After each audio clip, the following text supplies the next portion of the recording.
ceeg chef de bataillon Mohamed Silla am nañ gan nag force Covid moom mooy chef cellule communication bi ndax militaires yi du ñuy faral di wax boobu ñi ngi ko bëggoon ci ñoom boobu ba léegi ñu ñëw fii ndax coow li bëri woon na ci it 1000 milliards yi ñu yëkki fu mu dugg nuñ ko dépensoo mi ngi nii teew Mohamed Silla Mouhamadou Silla ñu ngi lay nuyu am mbégte dalal la. maa ngi leen di fay di ñu. chef de bataillon ah. waaw chef de bataillon mooy commandant rek comme je suis de l'infanterie. moo pied la route. moo tax ñu naan chef de bataillon. mais bu dee ci yeneen kii la ñu leen woowee soit chef d'escadron wala ñu woowee leen commandant ça dépend ci arme bi ñu doon. ok moi je suis de l'infanterie. ok yaa ngi feggoog Pape Diop non aligné moom it membre force Covid bu ma déggee non aligné ci force Covid mooy lan. dafa am ñu aligné nu mu demee noonu. non aligné bi nekkul ci force politique. ci force Covid bi mais ci espace politique bi la. par rapport ak opposition.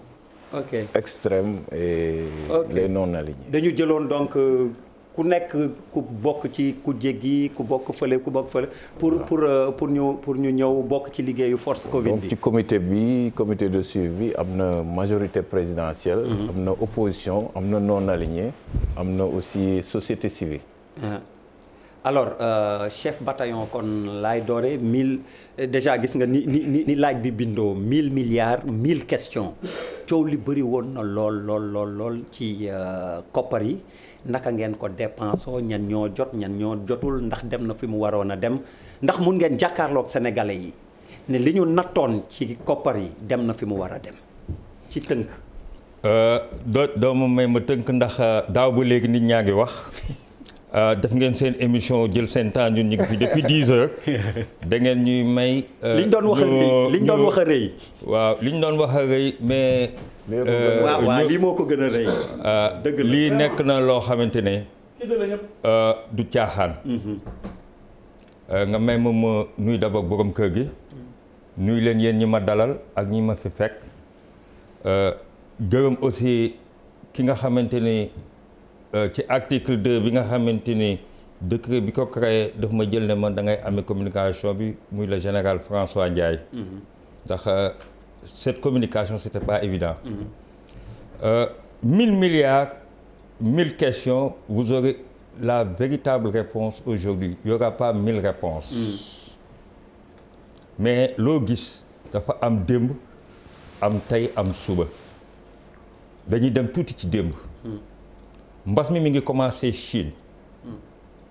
ñu toog ba le 2 mars ñu njëkk am benn cas importé 2020 toujours ñu ngi ci 2020.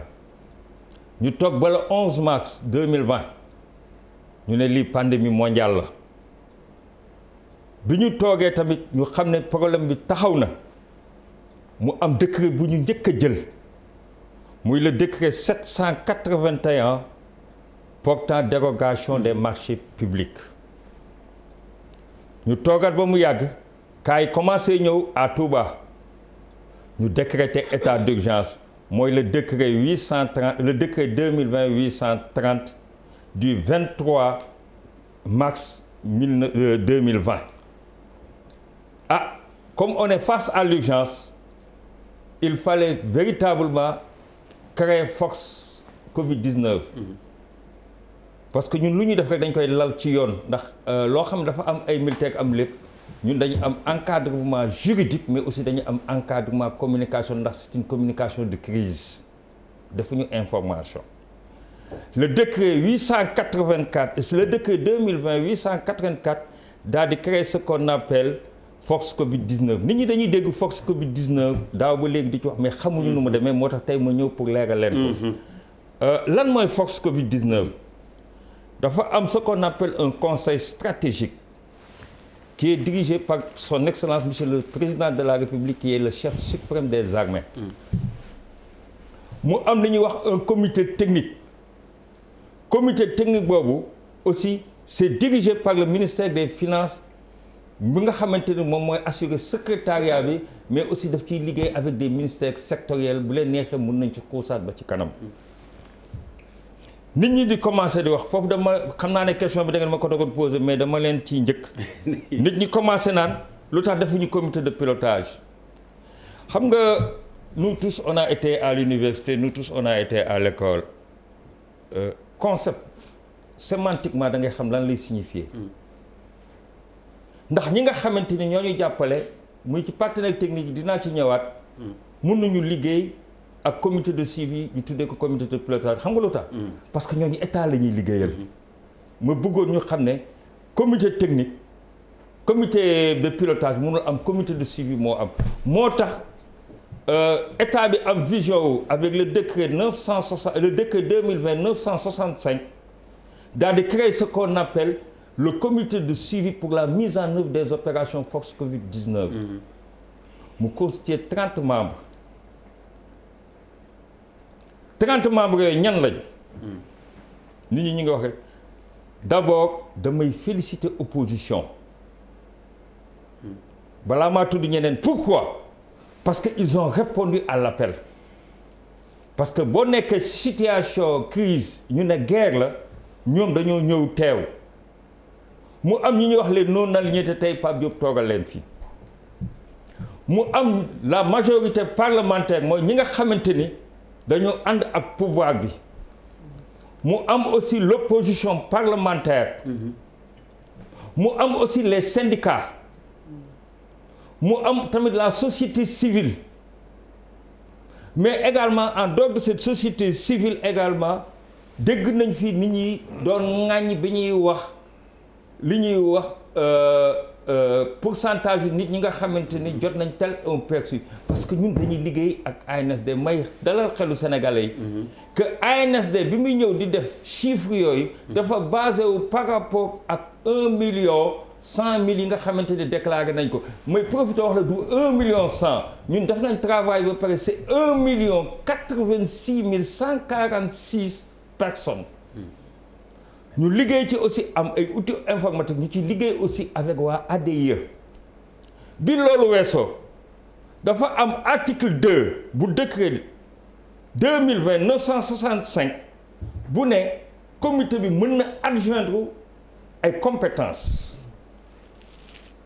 le général de division François Ndiaye daal di tànn ñu koy encadrer ci côté boobu nekk ay conseillers mu jël d'abord problème mu mbas la santé mu jël 2 anciens directeurs de la santé des armées qui sont en activité anciens directeurs de la santé parce que armée day tourner ñoom ñoo doon diriger santé des armées ñu nekk d'abord conseiller mu jëlaat un ancien adjoint au directeur de la santé muy 3 mu teg leen foofu ñu nekk conseiller santé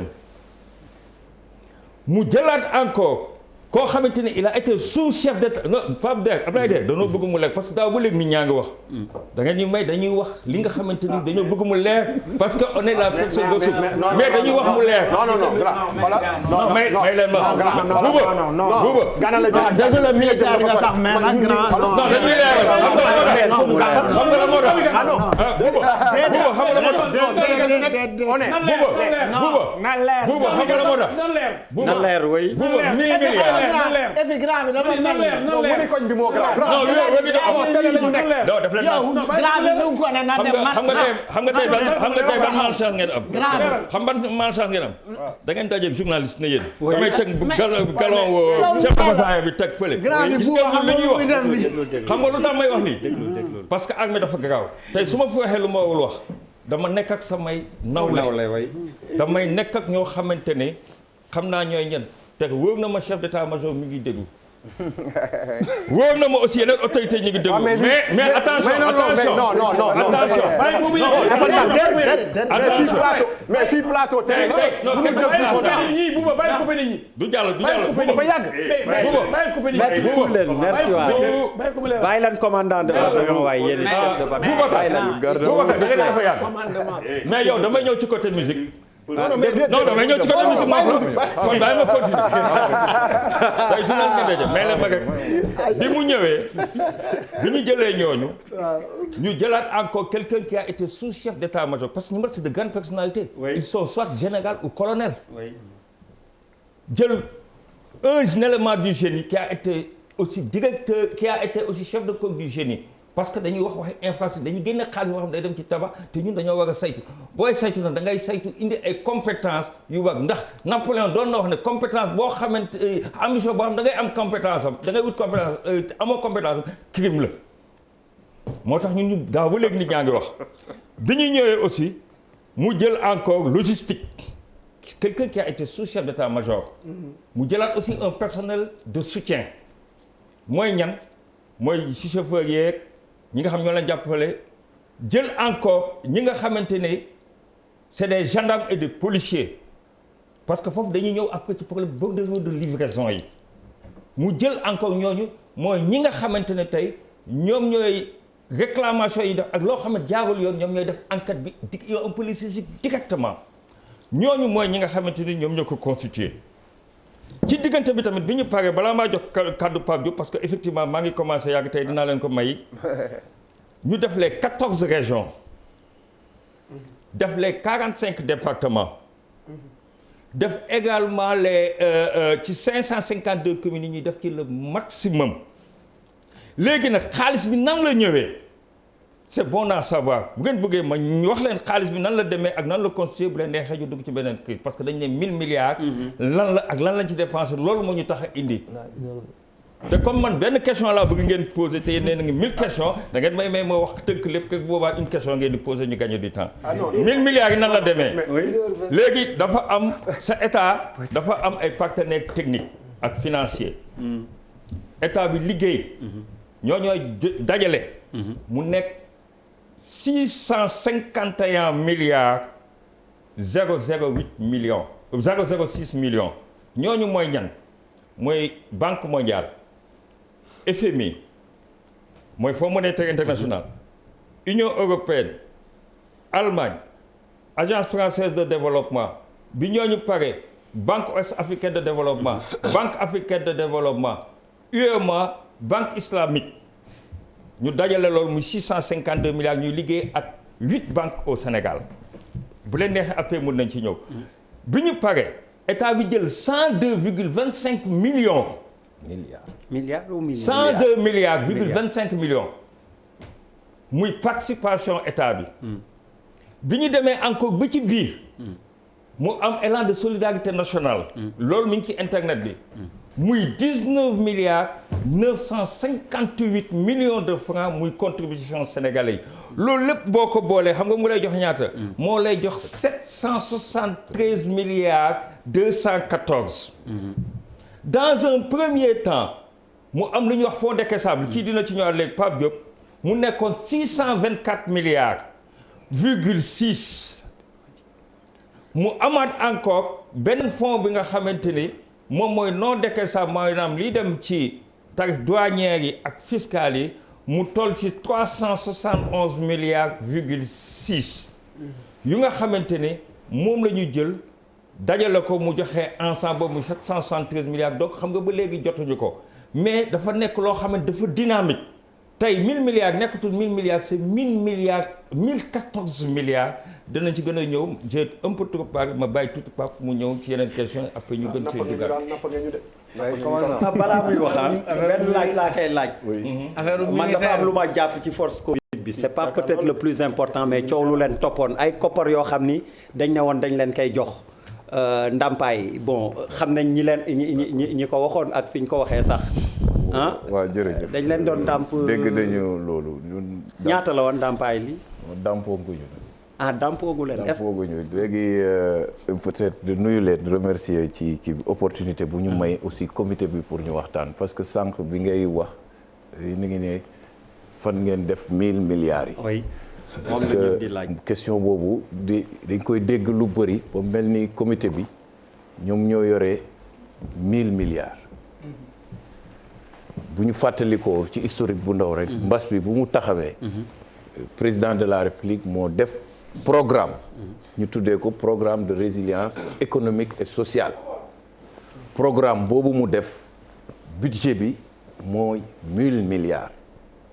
fonds bi fonds de riposte la et de solidarité contre les effets loolu mooy force moo tax sa fii un force parce que fonds la de riposte et de solidarité contre les effets de la pandémie léegi Covid-19 te loolu c'est important parce que ñun comité bi dañ ñu xoolee ñoo yore xaalis di dem appel moo amoon président def ko toutes les forces vives de la nation répondre favorablement ñu dem assemblée nationale def état d'urgence jox ko aussi plein pouvoir pour que ñu am des pouvoirs exceptionnels yoo xam ne ci crise bi pour ñu mun ko gérer départ bi foog naa seetaan naa fii débat boo xam ne ba ñu ne tell ñu wax mbirum aide alimentaire bi ak marché yi niñ ko joxe kii lañ ko jox waruñ ko woon jox ak lii coow li jóg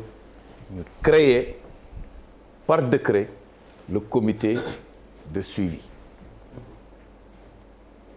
loolu moo indi woon départ bi force vive yëpp di xaar pour ñu def comité de pilotage c'est-à-dire ñu désigner ay nit ñu gérer xaalis boobu ce qui n'a pas été le cas parce que loolu aussi bu ñu ko defoon dina nekk erreur bu mag parce que tey avec du recul on sait que nous avons un État qui fonctionne régulièrement et que ministères yi sectoriels yi nga xam ne ñoom la xaalis boobu intéressé woon ñoom ñoo def exécution bi ñun c'est peut-être lu ñu ko mën a wax comme bruit mu ngi doon génn ci population bi leer na leerul ñu jël ci force vive yooyu ay représentants président créé décret du 22 avril 2020 le décret 2020-977 ñu jël d'abord et ça dama ciy profiter pour répondre ki 30 bénévoles nommés par décret à la tête de ce comité ñu nommé waat un général c'est-à-dire une personnalité neutre et indépendante pour que mu diriger ce comité-là. Les missions, je peux vous rappeler tout de suite, le comité est chargé de suivre les opérations menées par le Fonds Force Covid-19. À ce titre, li ñuy wax ne mu ngi am comme mission atteinte objectif yi ñu assigné fonds bi loolu dinañ ñëwaat ci loolu parce que 4 piliers moo nekk renforcement du système de santé mooy pilier 1 bi pilier 2 bi renforcement de la résilience sociale des populations pilier 1 bi départ mu ngi nekkoon 64 milliards côté santé 2 bi nekk 103 milliards benn ci biir 2 boobu muy résilience sociale ci la aide alimentaire bokk nekk 69 milliards facture électricité pour transsocial 15,5 milliards facture Sen'Eau transsocial 2 milliards aide à la diaspora 12,5 milliards loolu boo ko boolee moom moo géré li nga xamoon ne mooy di def nañ tam élevage pour appuyer les éleveurs aliments de bétail. yaa ngi woon ci mission yi da nga lim atteindre objectif yi waaw. oui je reviens ci pilier 2 bi. la nekkoon tuuti. mun naa revenir également sur ces missions donc l'atteinte des objectifs la mise en œuvre parce que dañu def ne président bu mu defee programme bi dañu confier créer conseil stratégique moom moo ko présider fa la orientation yi di génne ces orientations sont exécutées par le comité technique bu ministère des finances ak les ministères sectoriels bu ñu exécuter nag comité bi ñëw pour contrôler ñoom lan lañ def fépp fu dërëm duggoon ministère des finances ne jox nañ ministère bi temps ñun am nañu pour tànk jël ne jox na ko montant boobu dem xool ndax montant ba egsi na ak fan lañ ko dugal topp ko pour mun a tey ci occasion yi rendre compte beneen bi mooy l'impact qualificatif mooy dañu war a jéem a mesurer perception bi population yi am ci 1000 milliards yooyu niñ ko tasaaree parce que dafa war a am impact beneen bi mooy rendre compte régulièrement des interventions du comité mais aussi l'information régulière des populations crois que loolu moo tax ñu mun a ñëw di rendre compte ni parce que le rapport final et définitif est destiné au président de la République mais ibbi nañu brèche ñu rendre compte aux populations. Donc loolu moo doon mission yi. Allez, question. Et pour cela, je crois que voilà su amee ay questions mais on ne peut pas dem te defuñu tout à l'heure comme lu mu ko waxee. Parce que quand même si ce travail-là est possible, nous membres du comité on n'est pas en permanence ci ay bureau di fa liggéey. C'est grâce aux militaires, le général ak ay conseillers yoo xam ne aussi vraiment ni ñu taxawee ak ni ñuy jàppalee pour que en permanence liggéey yi ñuy mun a def ñu def ko parce que réclamation population yi aussi def nañ fa aussi numéro vert pour que képp ku am réclamation wala nga gis ci loo xam ne neexu la wala ëbal na sa bët soo wootee ce sont des officiers de police et de gendarmerie qui sont là-bas su laajee enquête ñoom dinañ def enquête bi ñëw rendre compte le général sur cette question di wone aussi que ne les officiers supérieurs officiers yi sous-officiers ak soldats ñëpp jàpp nañ ci ba permettre ñu mun a am les moyens nécessaires pour pouvoir faire le travail wax na ADIE parce que demoon na ci mbas mi benn moment boo xam ne dañu ne pour def réunion dafay difficile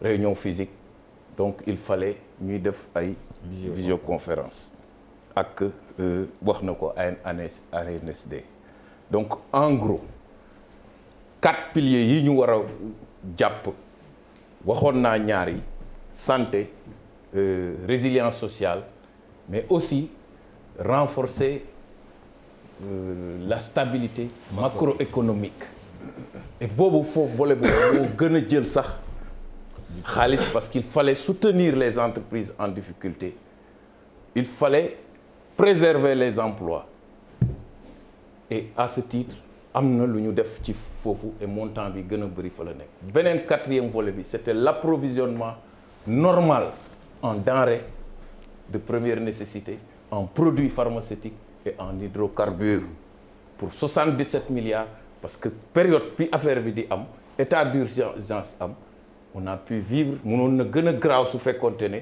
nee nañ ceeb manqué na wala essence manqué na wala ay produits yoo xam ne dañ koy soxla ci ji hôpitaux yi wala ñu feebar war a dem ci pharmacie du am wala carburant amul te loolu doon na nekk ay spéculation wala ñu mu manqué ba ay spéculation mun ci am ci prix yi ba nga xam ne population yi doon nañu nekk en difficulté et ça il y avait 77 milliards lépp loo xam ne nag ci biir loolu dem nañ ci xool nañ ci ministères yi déglu nañ leen wax nañ ñu li ñu jot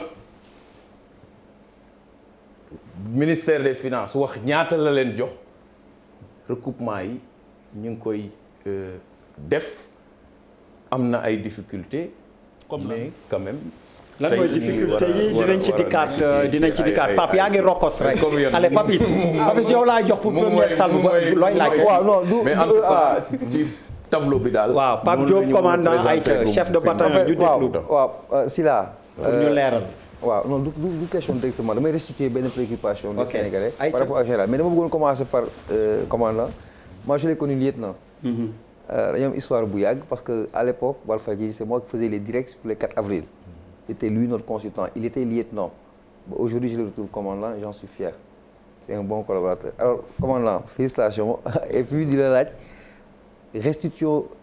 restitution question bi mooy 2 ou 3 fois des Sénégalais c'est pas ma préoccupation man mais c'est important peut-être qu'il y a d'autres Sénégalais qui s'intéressent à ça lan moo tax général bi il n'est pas très visible il n'est pas très visible gisewuñu ko il n'est pas au devant même s'il gère derrière ñoom lu mu mën a jaaxal ak situation nu mu mel nii dëkk bi pandémie bi mu gérer loolu toll noonu yëpp mais ba léegi il est presque dans l'anonymat les Sénégalais qui se posent la question pourquoi parce qu'il est militaire qu'est-ce qui pose cet obstacle wala Sénégalais yi xamuñu général bi bon foofu dinaa ci sawar a tontu tuuti xam nga dama heureusement je suis avec des professionnels quand on dit une crise il y a des principes am na ay principes am na principe veille xaw ma nu ñu ko ci olof am na principe alerte am na principe réaction am na principe transparence am na principe implicite am na principe mobilisation du information parce que information pratiquement mën nañu ko tuddee dessin mais communication dafa nekk loo xam ne day jóge ci autorité. Le général il a eu l'amabilité extraordinaire pour moi de me confier cette communication donc moom bu waree wax dina wax te doon nañ dégg ne mag ñi am na kilifa bu waxee kat balaa muy waxaat déwén nangu nga ne Sénégal dafa am démocratie de l'opinion te nit ki boo jiitee te ngay kilifa du bis bu nekk lu ne tël jot ngeen ay prime jot ngeen ay lii nga jóg nga tontu parce que yooyu c'est des querelles de bas caniveau ñu duñ ci dugg parce que tey général bi nekk na ak ñoo xamante ne tey ku ci nekk am nga sa agenda politique ku ci nekk am nga say ambition politique ndax bu leen fàtte ne comité bi tey ku ci wax loo ci warul wax waa opposition ñu ngi lay déglu loo ci def lu leerul gars yi ñoo lay njëkk a di ngët li tax nag moom mënul wax ñun am nañ un porte-parole dañu organiser wu ñu tànn ko mu nekk Momar Ndao que je salue au passage ñu am aussi chef cellule communication de crise muy man am na nag ñu ma nekkaloon mais gisatuma leen parce que attaques yi may daw seul comité de communication may gis may indi ay TFM ak ay yóbbu ay Walfadjri benn nit mooy bind benn nit mooy def conducteur benn nit moom mooy def compte rendu heureusement je remercie la presse parce que presse bi jàppale nañ ma et je travaille journellement avec presque une dizaine de télévisions et à 2 reprises à 5 heures du matin on m'a évacué à l'hôpital principal parce que 1000 milliards c'est pas facile donc ci côté boobu général bi am na côté boo xam bu amee ku la waxal jagu ko et général bi lan moo tax mënugul wax parce que dafa am mensuellement rapport bu muy defal chef de l'État dafa ko def rapport finalam bi ñuy adressé mooy lii mooy carrément li ñuy jot jàpp bu boobaa nag la wax di mat ok allez vas-y. waaw mais 1000 milliards yi ñaata moo ci des. xam nga 1000 milliards yi dinaa ci ñëwaat mooy 4 piliers yi kii wax. waaw non li ci des. maa ngi lay dama lay man danaa la jox chiffre par chiffre. bañ jam sax may xool. non moom commande naa day gudd wax ma rek. non xam nga actuellement. bu ngeen ma dégloo.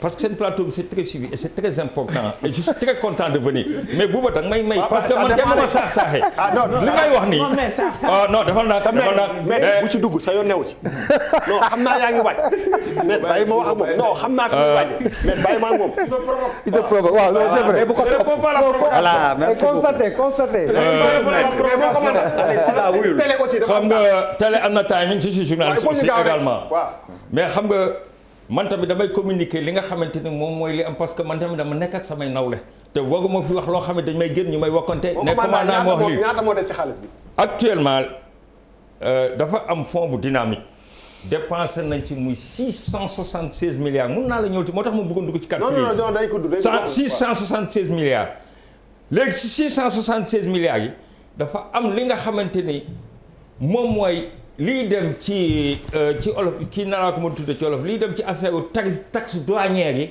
ak yi dem ci ay impôts yi ay yi maîtriser entreprise et tout ça boo boolee lépp dina dem ba nekk 1014 milliards mais pilier bu nekk dafa am lu ñu koy jox mais day dynamique exemple du ma sori ci yeneen santé moo ñu gën a intéressé initialement 64 milliards mais xam nga actuellement ñaata lañ dépensé presque 98 milliards pilier santé bokkul ak ministère de la santé.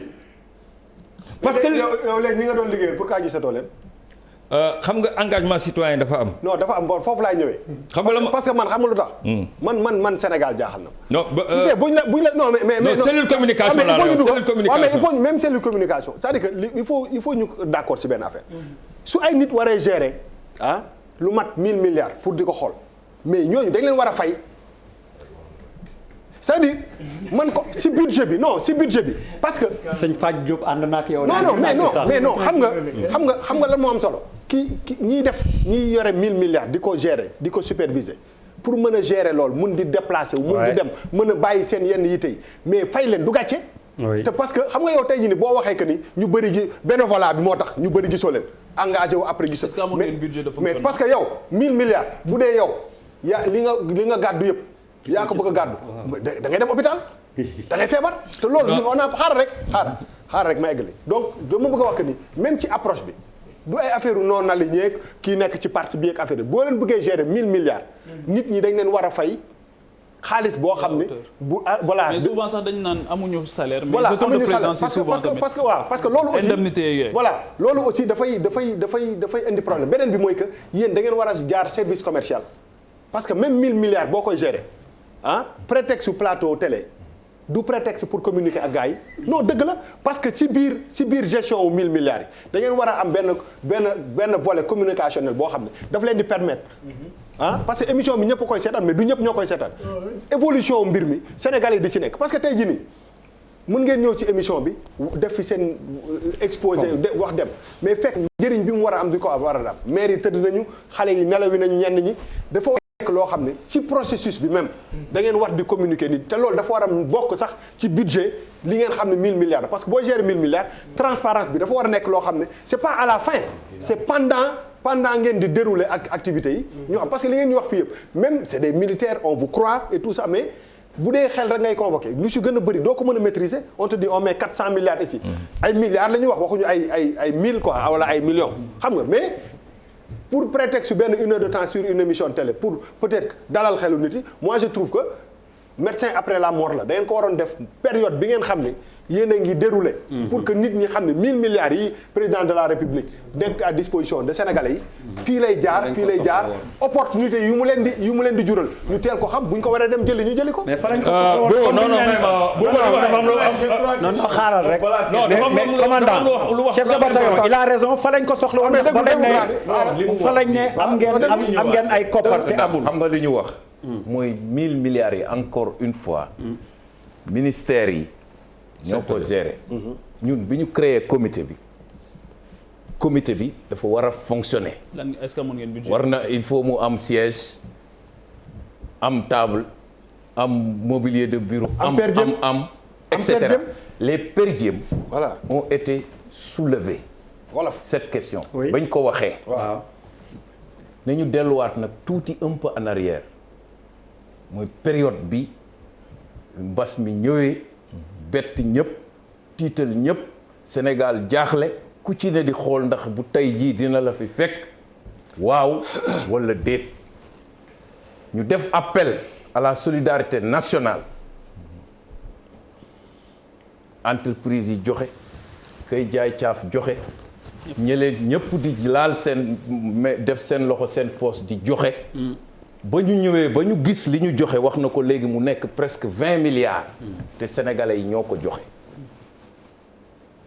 ba ñu defee première réunion plénière waxu per diem am ci membre yi ñu yëkkati seen kàddu ne bu ñu sañoon du ñu jël per diem benn bi mooy raison sénégalais yi ku te mu ngi nekk def na sacrifice laal ci poosam pour def ci fond bi deuxième bi mooy waxu per diem bu ñu ko yëkkatee nit ñi dañuy ak 1000 milliards yi ñuy wax te leeragul ci nit ñi dañu foog ne nii dañu ñëw fii pour séddoo xaalis mais li nga wax lu am maanaa la parce que ba ñuy départ man de xalaatuma woon dinañ def 9 mois ci biir lii te chaque semaine ñu woo la nga jógee Thiès nga war a jógee fa nga jógee man paasal sa bopp Thiès laa jóge nii te su ma paree fas yéene dem ñibbi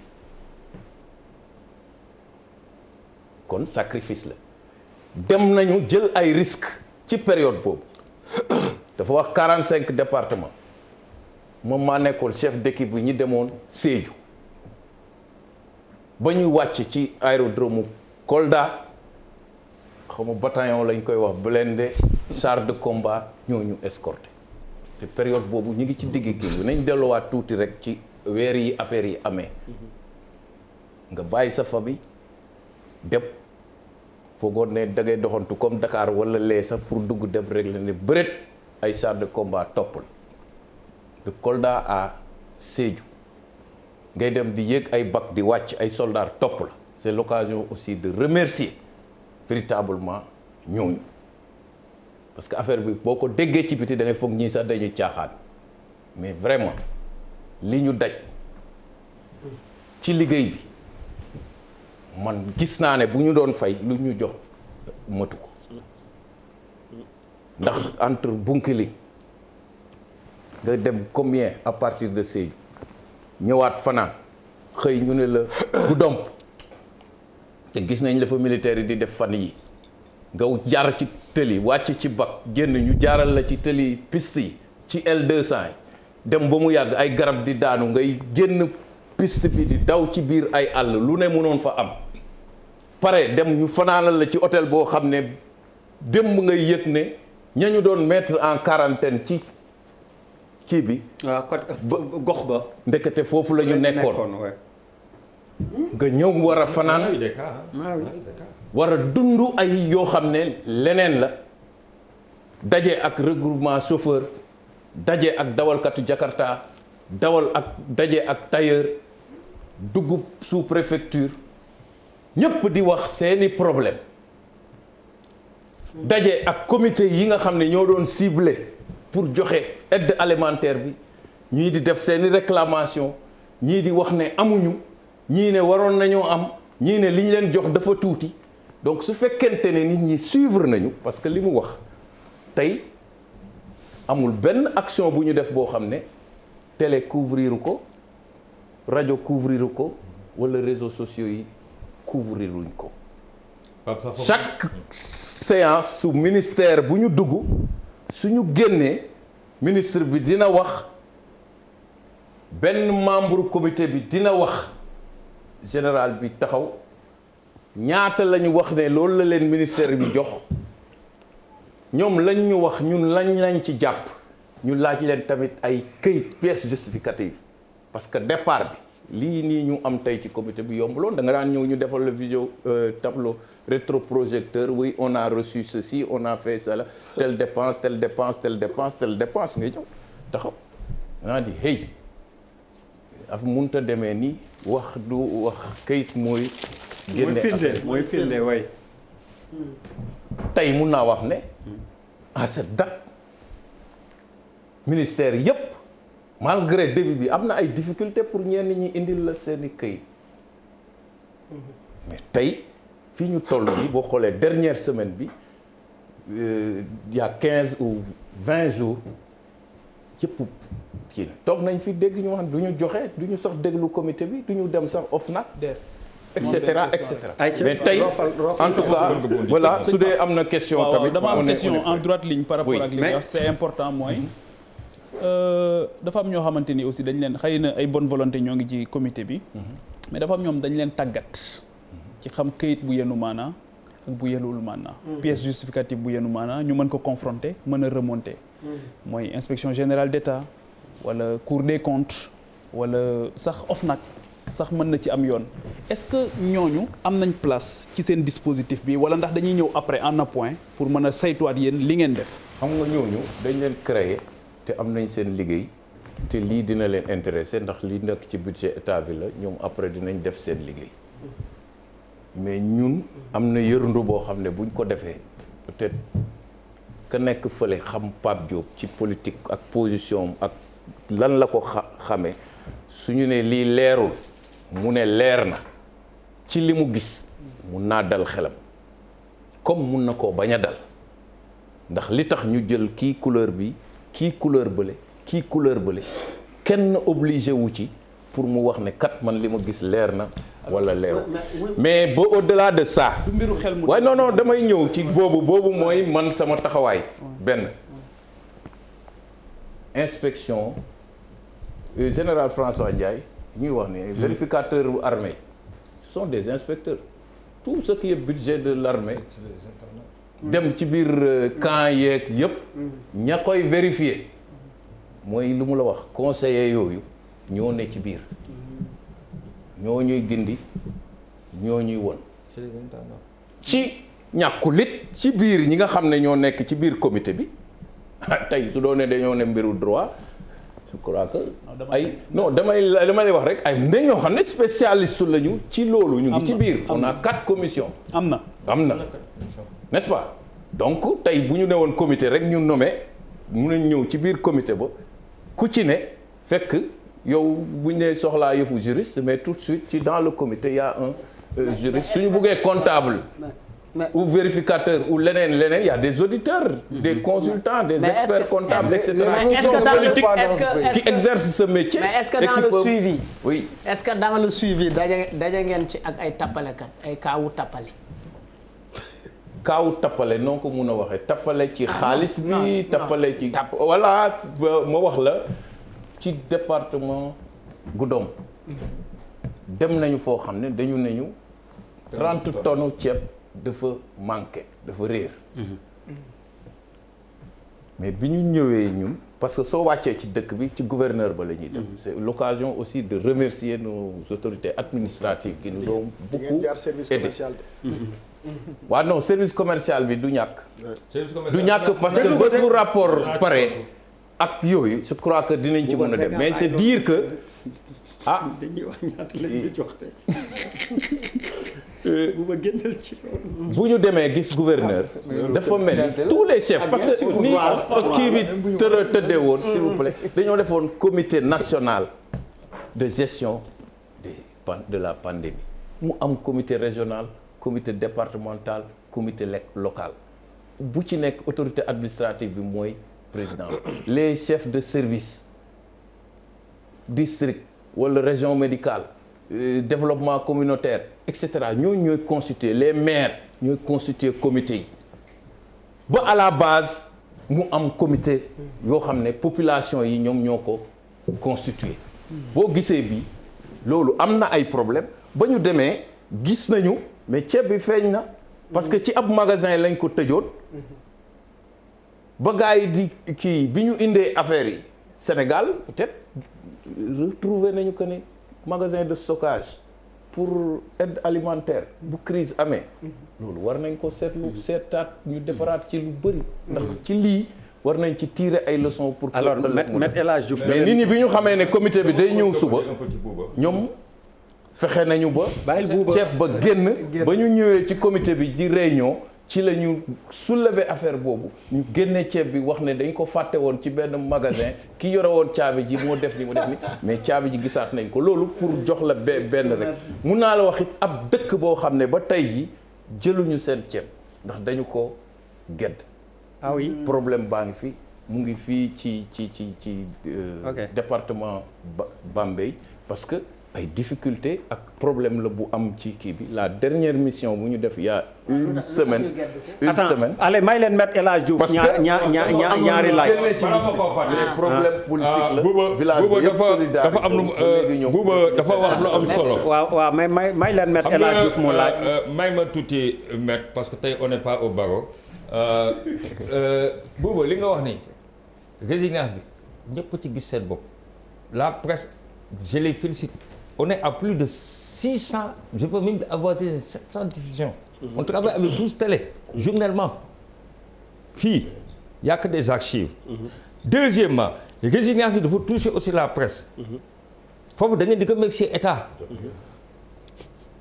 Toute la presse traditionnelle, toute la presse en ligne, toutes les radios communautaires, Kouti Jota, wooteel au 80 000 c'est-à-dire 800 00 12 12 ba ci TFM direction yëpp a jot donc ñun on n'a pas besoin de venir faire de la publicité mais contexte communication lu nekk dafa am lu mu laaj en matière de communication comme crise la lu nekk dafa am lu mu laaj parce que au moment où nit ñaa ngi wax nous on était en train de travailler et de soulager volontariat bi ma la wax nii daf ci am solo pourquoi parce que on a dit c'est la guerre ñun dañ ko jàppee comme troisième guerre mondiale. maa ngi ñëw non dafa am voilà j'ai été au service civique national. gars yi bu ñu leen doon fay les gens s'amusent au Sénégal avec les concepts il faut qu'on fasse attention quelquefois c'est bon d'être sémantique. ok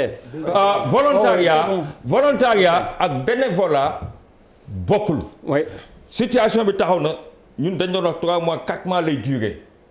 Mais ça c'est inscrit dans la durée. Et c'est l'occasion aussi de féliciter et remercier le chef d'état-major général des armées, le haut commandant de la gendarmerie ak le directeur de la police. Xam nga ma la koy wax parce que bi ñu commencé amuñu oto armée jël na 4 automètres à la disposition du comité. armée ah. pour ñu mënti dem. en Casamance et tout maa ngi ñëw Casamance et tout. l'armée a mis à notre disposition des avions. mais commandant nag yaa ngi non beneen bi encore la diaspora parce que diaspora c'est important. c'est la 15e région. on devait commencer les visites depuis la semaine passée pour aller waroon ko commencer ay Côte d'Ivoire et autres et les autres pays mais il s'est trouvé que y a eu la flambée des cas. On a reporté et actuellement pas plus tard que cette semaine on était en visioconférence avec l'Espagne ça va suivre avec l'Italie te bu ñu nee Italie exemple ça regroupe 12 pays ambassade moo fay nekk donc am na comité bu koy gérer mais lépp matul. soxlawu leen dem soxlawu leen normalement. non soxla nañu dem mais conditions sanitaires yi may ñu ñuy déplacé wu. c'est compte tenu du contexte il était prévu qu'on parte. concernant li nga wax ni ci côté communication ñëpp jàppale nañu chaque jour il y avait au moins une douzaine ou bien une dizaine de diffusions dans les et je profite de l'occasion pour féliciter toute la presse et remercier également non parce que Africa 7 pourquoi parce que on est en train aussi de préparer un documentaire qui va rester dans l'histoire du Sénégal. ah mënoon ngeen ko fi indi de. documentaire bi lu pour lan la. c'est tout ce qu'on a eu à faire sur le Fox Covid-19. public reportage. ce sera public reportage. moo tax ma ne ko mënoon ngeen ko fi indi commandant. non on va donner à toute la presse ku bëgg nga génne ku bëgg mais amul benn organe de presse bu mën a taxaw ne jotul dërëm. amul. mais on n'a pas parlé d'organe de presse hein. non da nga wax communication. actuellement damay féliciter les organes de presse. pourquoi parce que non attention fu ma dem mais mon commandant nag yow tam. non maa moom émission bi yeneen 1000 milliards. 1000 questions 1000 problèmes ngeen di am. 1000 milliards 1000 problèmes. waaw. Charles. franchement on est très satisfait de ce que vous avez fait. ah ouais. non je ne fais pas. allez Maître El Hadj Diouf 3 questions. may naa la nga laaj ko ayca bismillah. bismillah. mon commandant. waaw sama sëñ. waaw Pape c'est vrai que c'est pas le barreau mais c'est le Sénégal. qui est au-dessus de tout le monde. oui dëgg la. moo tax tey nga toog fii ça c'est une œuvre patriotique. c'est un engagement aussi patriotique. li ñu def fii yëpp c'est pour la patrie. liggéey su réew rek pour lépp di leer. première question est-ce que 1000 milliards yi matoon na dafa ay 700 milliards la ñu wax. bëggul boobu leer ba su ko jàll. 1000 milliards yi matu doon. Il y a 300 milliards en écriture et 700 milliards en numéraire. Je vais être plus précis, Charles. 371 milliards. En écriture. Donc, on a travaillé. Et 628 milliards, 4 qui étaient décaissables. C'était donc en numéraire. loolu tax ma ne numéraire mooy lu ñuy laal lu ñuy jàmp du écriture. Les 371,6 étaient des exonérations douanières et fiscales. xam ngeen loolu tax ma ne bu ñu fekkente ne après dinaa ko wax ak samay gars yi tuuti quoi. wax ak sa gars yi waaw kon est-ce que mii ma doon wala ma doon question précise. dafa am question boo waaw pardon maître waaw pardon. jégal ma maître pardon. yaa ngi ma ci biir comité bi. pardon Charles. comme journaliste mu dégg embrasser yi ma xam naa moom. un bon journaliste il fait des investigations c'est normal. mais est-ce que 1000 milliards yi matoon na man loolu laa bëgg a xam première question. est-ce qu'on a pu réunir la somme de 1000 milliards. oui soo leen jëlee ne dañu dajale 1000 milliards demeewul noonu.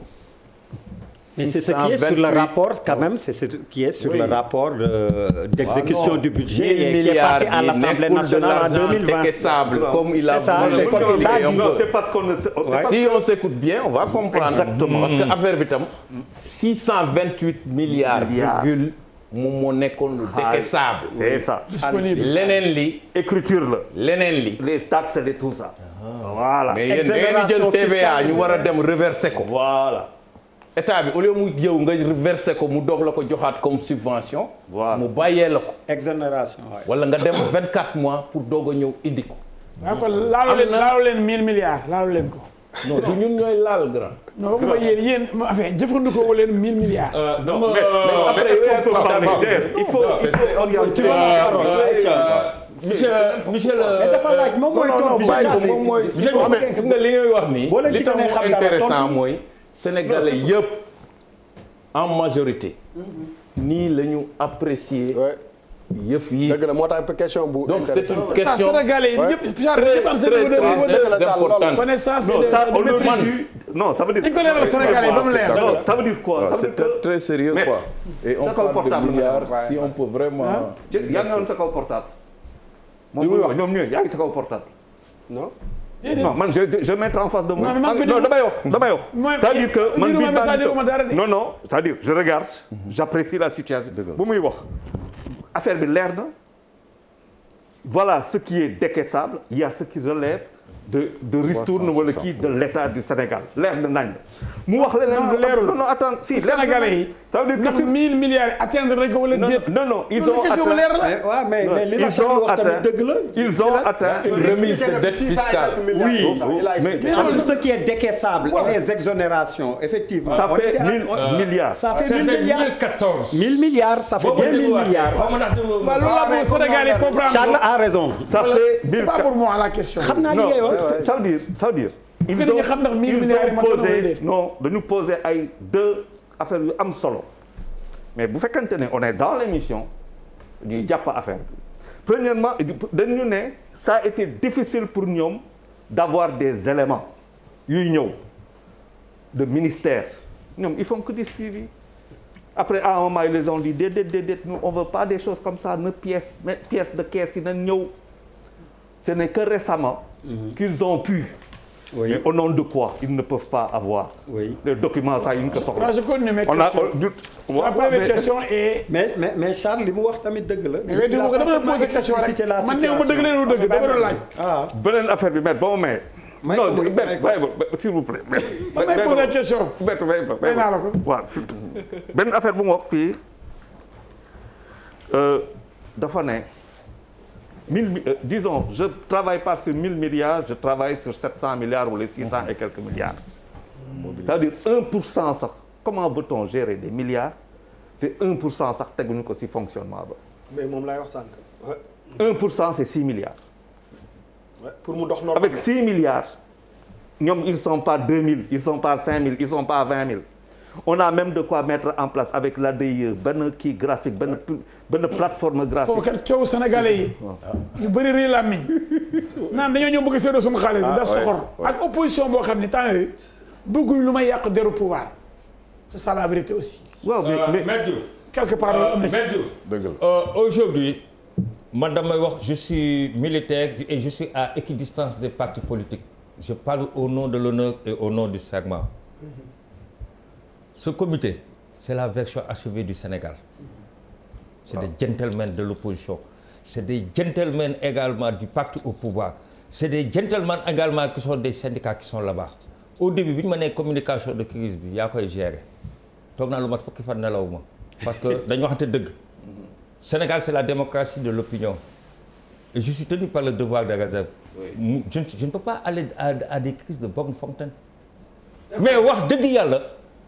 liggéey bi ni ñu ko joxee mu leer tout le monde a adhéré man ñemewu ma woon au départ je le dis honnêtement mon commandant li may wax loolu dafa am ñu jógoon di yàq seen der may ñu leen dara ñoom ñu bokk ci comité bi du ay gentleman yi ngay wax de l'opposition comme du pouvoir ñu bokkoon ci liggéey bi ñoom liggéeyuñu dóoruñu faywuñu luñu lépp lu ñëw ñu yàq parce que dañoo am seen agenda politique ñun loolu laa bëggoon may ma commandant loolu laa bëggoon a leeral ba Sénégal bu jógee defar sax ñoo da nga yàq. non mais y a des nihilistes. mais je continue mes questions beneen bi deuxième question xaalis boobu noonu question Sénégal yëpp bëgg a dégg ndax Mansour Faye moo ko doon gérer. bu dee gànnaar Mansour Faye war na compte. non il peut pas tout gérer. waaw may ma rek ndax gérer nekk ci dara ndax da ko yoxoon xaalis wala moom da ko def ci benn compte di ko gérer. xam nga question boobu. mais ma Pape question boobu dama ci sawar a tontu. man xaw ma Mansour Faye démb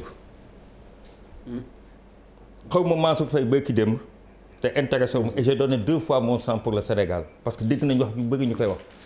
moi je préfère démissionner je préfère li may wax sama kilifa may déglu je ne vais jamais chercher à plaire au chef d'état-major général des armées je veux le plaire mais je ne vais jamais le chercher. et je le félicite et je le remercie encore au passage parce qu'il a beaucoup fait pour nous. J'ai été le premier militaire blessé de guerre qui a donné 2 fois son sang pour la patrie. C'est mon honneur moo ma gënal des armée donc li may wax non maa ngi ñëw rek li may wax ni dama ko jël ci xol. Sénégal dafa am démocratie mais yenn saa yi dañuy jaawale démocratie ak démocratisme. c'est-à-dire. non mais j'aime bien. sama question bi laa bëgg répondre ma ci. non ci Mansour Faye boobu laay ñëw Mansour Faye boobu comme moom moo intéressé les 69 milliards. d'accord mais parce que damay cadré. non li tax may wax loolu. xam nga tey mën nga ko wax parce que ñu ne parce que gogo président bi wala dara commandant bi day xool ko ne man nekk commandant ak nekk général. les 69 milliards c'est pas lui. c'est un budget établi. gis nga nit ñi naan joxe naa joxewul buñ la ko joxee moom facture mi ngi nii je l'ai fait exprès même de venir comité bi lu mu lay laaj sa lettre de marché sa bordereau de livraison et chaque bordereau de livraison am na cachet au gendarmerie nationale parce que am na moment boo xam dañuy tooñ chaque bordereau de livraison a un cachet je parle bien les gendarmes m'entendent a un cachet de la gendarmerie. Il y a ce qu'on appelle les factures proforma, il y a ce qu'on appelle les factures définitives, il y a ce qu'on appelle les contrats. bu ñu paree ci facture définitive paree ci contrat yooyu yëpp am na lu ñuy wax encore la liste yi nga xamante ne ñoom ñooy les livreurs ceeb bi mun naa la wax kan ak kan ñoo ko jox 4 commissions et c'est 110 000 tonnes ñoom ñoo ko joxe bi ñu paree ci loolu. donc yow bu ñu la laajee yow ki nga xamante ne yaa gagné match bi dañuy am sa numéro de téléphone te xaalis bi moom ministère bi du ko joxe encore une fois.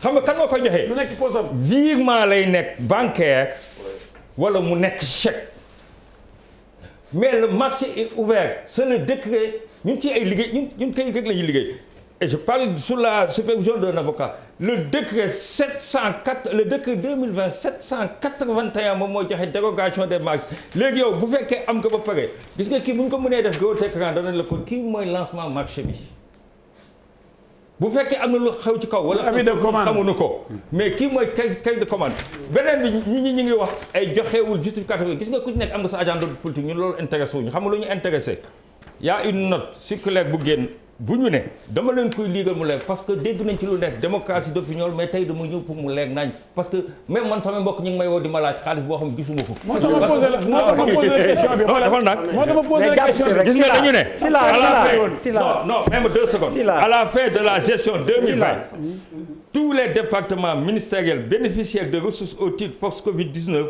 devront transmettre le rapport consolidé au plus tard à la fin, à la période, soit le 31 janvier, délai de rigueur. xam nga ko naan joxe nga ak joxe wala ñun intéressé wuñu xam nga lu ñu intéressé c'était le 31 janvier 2020. Allez maître c'est bon s'il te plaît. Par rapport à cette question, moi j'ai mon mot à dire. waaw très en une minute rek parce que pare naa de affaire le ministère une minute la am dernière question. waaw ñu jël affaire bi mais Charles une minute pour lui. Le ministère a reçu 69 milliards pour l'aide alimentaire. Il a une minute nga wax kii wax après ñu dem. aide alimentaire bi. Tu veux parler, tu vas parler. dafa am sànq lu ma wax. Je ne sais pas souvent peut-être que dañoo xaw a guddee moo tax les gens ne sont pas concentrés. Non, on est concentré. Mais si les gens non maa ngi ñëwaat nag ma ne. waaw. Comité de suivi bi dafa fekk coow am. ci marché yi ñu commencé woon di ko exécuter. fii ngeen defee kii bi. et 69 milliards la ñu budgétisé pour foofu coow bi commencé le président a créé le comité de suivi pour que ñu xool yëf yi coow li dal. C'est vrai. xam nañu ne bu baax ministère des finances ministère bu nekk am nga sa compte de dépôt. fa la ministère des finances di la viréel yow la nekk ci sa budget pour nga exécuter ko. donc pièce justificative yi ministère yi dañ ko war a joxe. Point final. ci biir loolu dama lay ñëwal. caisse d'avance di nga ko dégg. foog naa sax yow moom xam nga. amoon caisse d'avance pour un montant de 10 milliards. donc bu ñu nee ministère des finances mooy justifié. non déedéet. déedéet. Sur cette question-là, le ministère concerné am na lu mu gérer te duñu renvoyer ci ministère des finances. Merci Diop. nekkuñu nag ay kii waaye seet nañu loolu dem ministère des finances ñu ne ñu lee parce que ba ñu ko ñuy wax dañoo dem fële ne leen hey lii de gars yi nee na ñu ne deet lee ñoom ñoo ko kii nañu ko indi loolu point la bu leer boo xam ne dinañ ci ñëwaat ma ne yónnee ay pièces justificatives xam ngeen li ngeen di déglu yónnee pièces justificatives rek doy ak ñu analyser pièces justificatives yi xool ko ba xam ndax lii croisement bi yoon la wala daanu na wala daanuwul conformité dañuy liggéey ñun te li ñuy wax nii amul benn bindeef bu mun a tax duñu ko xool wax ko ni ñu ko gisee. merci allez Charles. mais non Charles s'il te plaît xaaral rek xaaral Charles. grand peuple moi j'ai beaucoup de respect pour lu ngeen def muy yow muy commandant ngeen ñëw waxe ko fii suñu plateau c'est encore très bien pour nous parce que TFM la si jàkkaarloo lañ ko def donc ndam rek lañ ci mën a am ñun foofu noonu laa koy jàpp mais lu ngeen fi wax fii depuis sànq ñett laa si jàpp. benn ba mooy qu'il y a d'abord que effectivement du milliards noonu dafa am séparation loolu première information est-ce que vous êtes satisfait maanaam si pièce yu leen jox yëpp si 600 milliards yooyu ba ban hauteur des dépenses si par rapport liggéey ba ngeen def ñaareel ga ñu dépensé 600 et quelques milliards lan moo doon yéen finalement seen budget de fonctionnement lii yëpp parce que da nga fi wax ay difficultés yu dul jeex qui veut suivre la trace de 600 milliards quand même doo ko suivre avec ay pièces de CFA ay 100 francs wala ak ay 25 francs leneen la laaj beneen affaire boo xamante ne da nga ko fi wax mooy da nga ne dafa am résilience dafa am loo xamante ne dafa waroon permettre au niveau médical wala du kii mu am benn surface yu ñuy gën a accroître est-ce que loolu def nañ ko parce que l'arrivée de la deuxième vague de Covid avec le nombre de morts montre qu'il y a des choses qui n'ont pas été faites et ça on a tous les jours des gens qui meurent. Merci. hôpitaux yi amatuñu place donc bu fekkente ni concentré déglu ngeen di wax duñu toog di perdre 2 heures de temps wala 1 heure de temps sur ça parce que c'est ça que je regarde depuis tout à l'heure donc le grand beneen affaire boo xam ne wax nga ko fii mooy que faw ñu am ay magasins mais dëkk da koy am magasin ça veut dire quoi ça veut dire que donc on a travaillé lan moo doon centraliser amoon ngeen benn plateforme informatique pour tout centraliser pour savoir qui fait quoi qui va où qui fait amoon ngeen loolu. une planification. vous avez vu ça. commandant c'est une question. non gisuñu ko moo tax ma ne la da ngay def naan. ok affaire am na ay problème ñun duñ taxaw ne tout est rose. mais c'est une première expérience. parce que état bi créé woon na li ñuy wax stratégie nationale de l'alimentation et pour la résilience sociale mu war a dem ci 2015 2035. gis nañ ay dysfonctionnement yu am ci diggante administration bi yi am encore entre les forces de défense et de sécurité et les populations ak ci registre national unique mais comme ñun dañoo nekk force de proposition dañoo nekk force boo xamante ni on est une force de proposition et une force de suivi tout ce qui va et tout ce qui ne va pas sans état d'âme on va le dire mais dafa am ci pilier bi nga wax ni ci pilier santé bi ak ci pilier bi pourtant y a pilier yoo xam ne waroon na gën a foogoon naa ci moo doon gën a intéressé population yi mooy les chômage ak kii bi parce que tey boo xoolee en valeur absolue y a 302 milliards yoo xamante ni képp ku état bi mës a ameel fournisseur fay nañ la bu amee réclamation nañu woote si 80 800 bi te topp nañ ko maa ngi ñëw deuxième pilier bi tey ñu ngi gis avion Air Sénégal di dem il y a eu presque 100 millions pour le ministère qui aérien transport aérien 100 millions 100 milliards non ok beneen bi budget bi ngeen di laaj man dama leen di jox chiffre bi bien que même waxuñu ma autorisation bi nous on n'a pas même pas 192 millions depuis bi ñu commencé ba léegi pour fonctionner. vous avez eu budget 191 millions ñu yokkal leen 59 millions. pour le budget question bu budget. question bu ndaw question bu ndaw mooy léegi 1000 milliards yi. consommé. jeex léegi seen comité bi. nii par rapport ak fii mbas mi toll est-ce que vous pensez que réglé na benn problème wala boo leen amaatul 1000 milliards wala 2000 milliards maintenant. est-ce que non est-ce que besoin yi ngeen xam yéen ñi nekk sur le terrain. est-ce que 1000 milliards yi jege na doy. wala il faut absolument qu'on retrouve encore de l'argent pour que ngeen mën a continuer. xam nga li ñu mën a wax mooy dañu demoon guerre ñu gagné benn bataille ne gagné nañu guerre bi. deuxième vague yegg si. moo tax may laajte. donc ça de manière générale. ku ci ne am nga ci sa wàll. film bi buñ ko tegee ku ci ne di nga xam. à quel moment nga wàcce yoon bi. ci man ba ci kaw.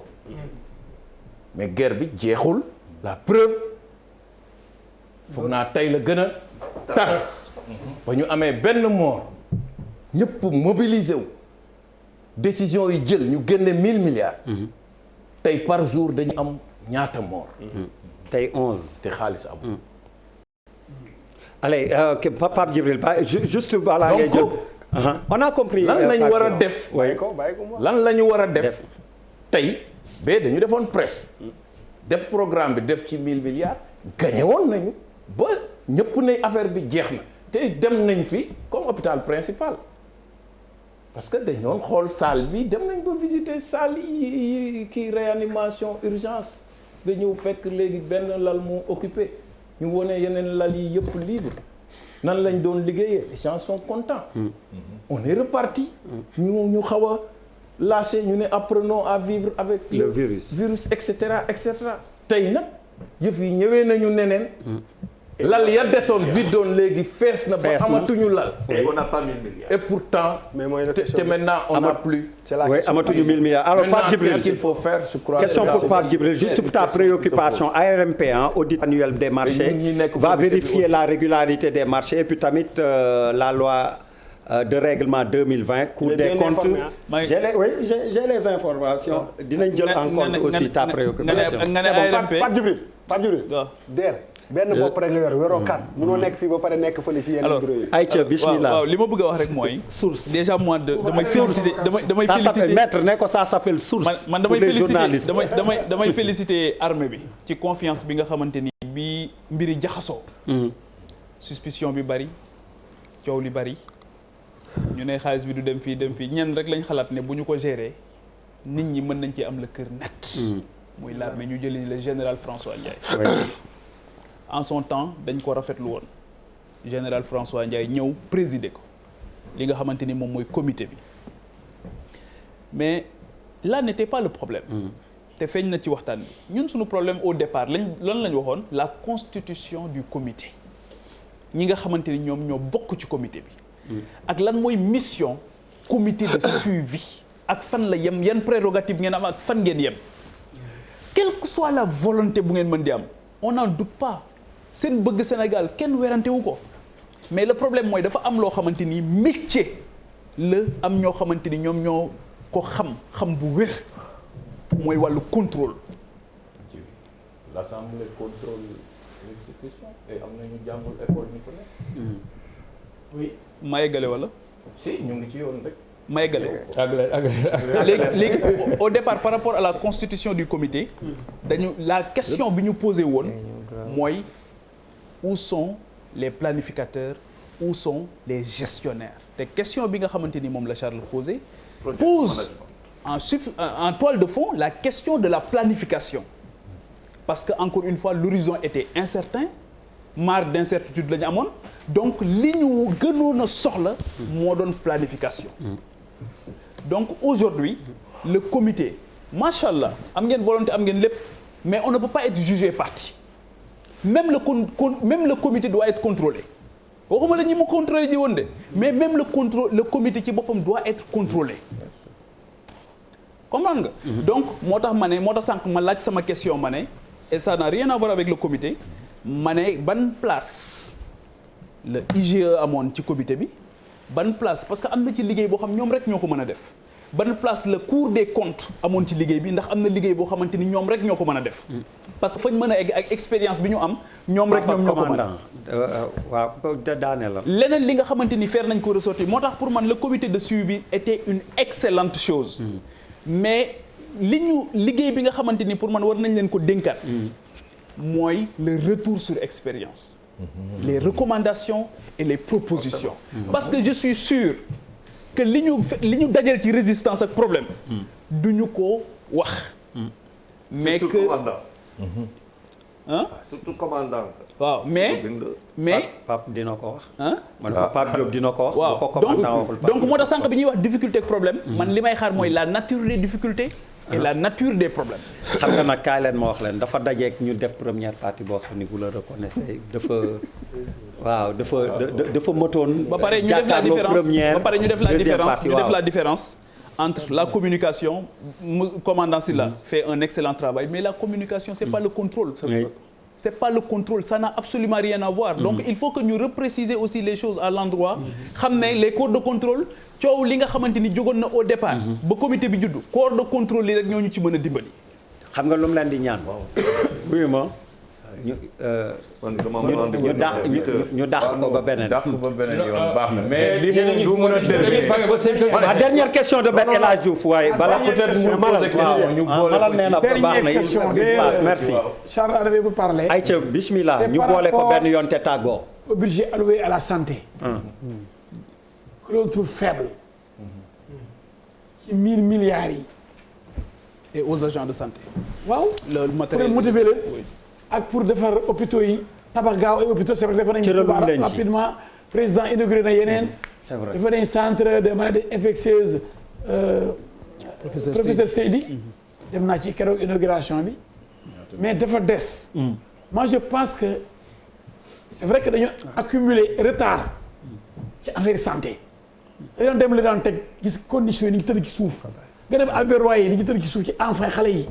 Sénégal ba suñu jox gëdd santé yéen dama foog da ngeen di corriger erreur yu bëri yooyu mettre l'accent sur la santé c'est vrai que mënuñu mën def 1000 milliards yëpp ci santé ndax leen chômage bi transporteurs yi tout le monde dañu sonn ñi mais nag santé quand même comme problème santé la pour man santé moo doon priorité exactement loolu la bëggoon laaj loolu lañ ci yooyu comme ça erreur d'appréciation ci problème par rapport à la santé maître il y a un conseil stratégique dirigé par le président de la République moo def orientation yi donc boobu su fekkente ne ni ñu répartir lii lañ ci def lii lañ ci def lii lañ ci def foofu lañ koy régler et sa question bi peut-être foofu lay conseil bi mën na juum aussi non c'est pas parce que président da ko jiite rek exactement loolu ñun c'est pas de leur ressort ñun non d'accord naa li ngay wax nag ñun suñu wàll mooy bi ñu demee li ñu gis sur le terrain nga fekk hôpital amul lal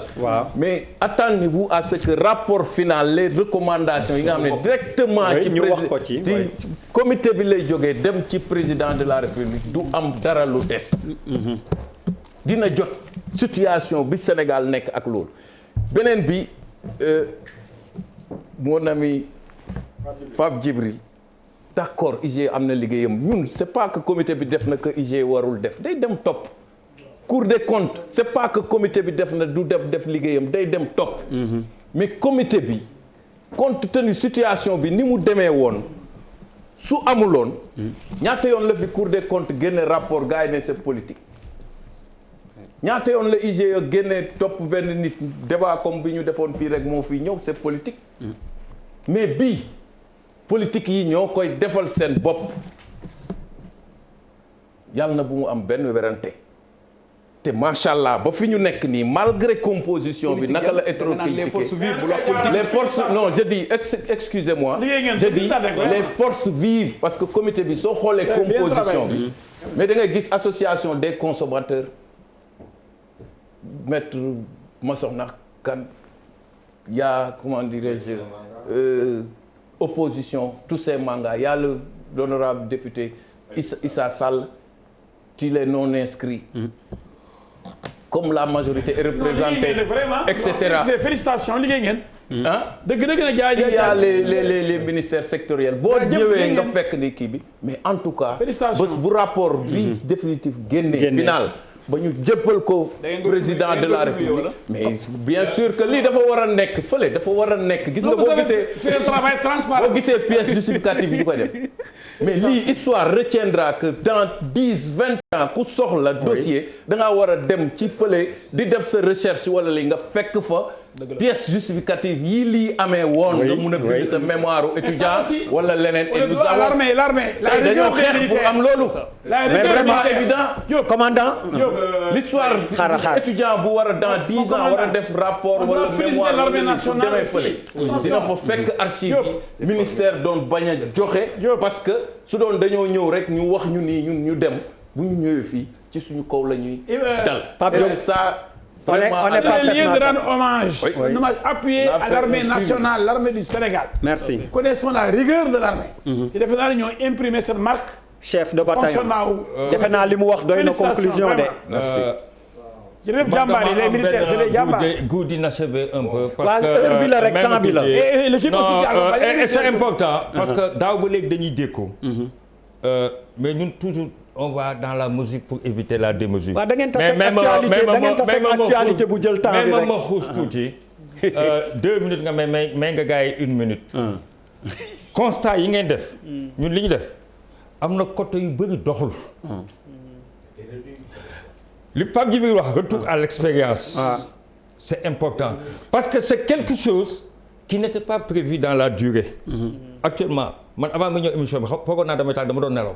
actuellement on est décidé parce que lenn aussi wax nga ko mu am importance mais El Hadj Diouf wax ko l'histoire retiendra te ñun bañ nañ waaye boobu Assane Ndiaye doon wax papa wutal nga wala yaay wutal nga ñu way mais armée am na musique armée dafa am non mais ma tuuti xam nga ñun li ñuy def dafa am musique tuuti xam nga la tax non El Hadj xam nga man xam nga la ma tax j'aime souvent les tourner li ñuy def dafa am musique ñun xam nga mooy lan ci classique Mozart du yaa ma gën a xam Mozart ndax yaa ngi évolué damay ñëw ci sa domaine. Mozart lan la waxoon ak non ba Ndiaga Mbaye bu la nee sax ak Youssou sama grand. maa ngi nuyu Aliou Mbaye Guèye dafa am lu mu waxoon. Mozart mu ne les danseurs c'est les gens qui sont les plus intelligents. ñu ne ko lu tax mu ne parce que symphonie bi ngay mën a dugal entre la musique et le rythme ba nit ki mun koo fekk. c'est intelligence rek moo ko mën a maye mais aussi quand on a un bon chef d'orchestre. boo jëlee Super Étoile par exemple ak Youssou Ndour da ngay daal di ñëw léegi dem ci général François Ndiaye comme chef d'orchestre. et je remercie encore une fois fa la njëkk toujours parce que l'opposition pouvait venir en chemise noire et nous créer des problèmes ils ont la liberté c'est le premier à nous encourager.